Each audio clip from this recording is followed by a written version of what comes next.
Hello everyone, আবার চলে এসেছি নতুন একটা শর্ট ভিডিও নিয়ে। আগের স্যাটারডে আমরা চলে গেছিলাম দুবাই মিরাকেল গার্ডেনে।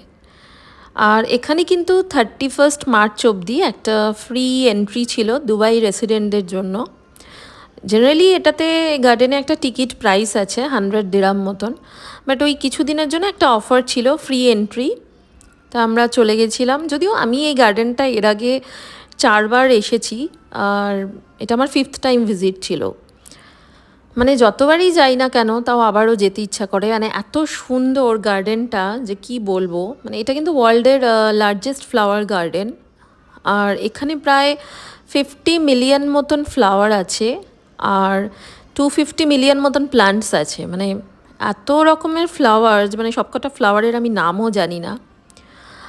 মানে যেদিকেই তাকাচ্ছি মানে চারদিকেই শুধু ফ্লাওয়ার দিয়ে সাজানো, আর এদিকে দেখো কি সুন্দর আমব্রেলা দিয়ে ওপরে ডেকোরেট করেছে।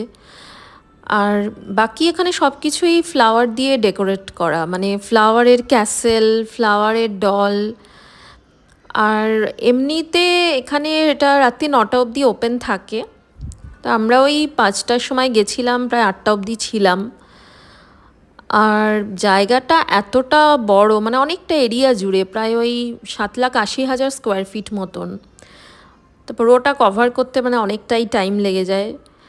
আর এটা কিন্তু একটা খুব ফেমাস ট্যুরিস্ট স্পট দুবাইতে, মানে যারাই ট্যুরিস্ট তারা তো আসেই এখানে দেখতে। আর এখানে বাচ্চাদেরও দেখলাম একটা বেশ সুন্দর খেলার জায়গা আছে। অনেক সেদিন প্রচণ্ড ভিড় ছিল, মানে অনেক লোক এসেছিল, আর অনেক বাচ্চাও ছিল সেদিন। আর ডেজিও কিন্তু খুব এনজয় করছিল। আর ডেজিকে দেখো আমি একটা খুব সুন্দর ড্রেস পরিয়েছিলাম, আর এই ড্রেসটার সাথে একটা অ্যাটাচড ব্যাগ ছিল, আর ওই ব্যাগটা একদম নিতে চাইছিল না। তা আমি তাও দিচ্ছিলাম, কারণ ড্রেসটার সাথে বেশ ভালো লাগছিল ব্যাগটা। তো আমরা তারপরে এদিক ওদিক ঘুরছিলাম, কিছু ফটোশ্যুট করছিলাম, সবাই ওখানে ফটোশ্যুট করছে, মানে এত সুন্দর। আর মানে কোন জায়গাটা ছেড়ে কোথায় ফটো তুলবো বুঝে পাচ্ছিলাম না, মানে সব জায়গাটাই নতুনত্ব। আর এদিকে দেখো কি সুন্দর সানফ্লাওয়ার, মানে সানফ্লাওয়ারেরও একটা আলাদা গার্ডেন মতন আছে ছোট। আর সানফ্লাওয়ার এমনিতে না খুব ভালো লাগে। আর এখানে চারদিকে প্রচুর ক্যাফে আছে, রেস্টুরেন্ট অনেক ধরনের। তো আমরা ঘুরতে ঘুরতে প্রায় সন্ধে হয়ে গেছিলো, আর এখন ওয়েদারটা দুবাইতে বেশ ভালো, মানে না গরম না ঠান্ডা, মানে একদম পারফেক্ট ওয়েদার।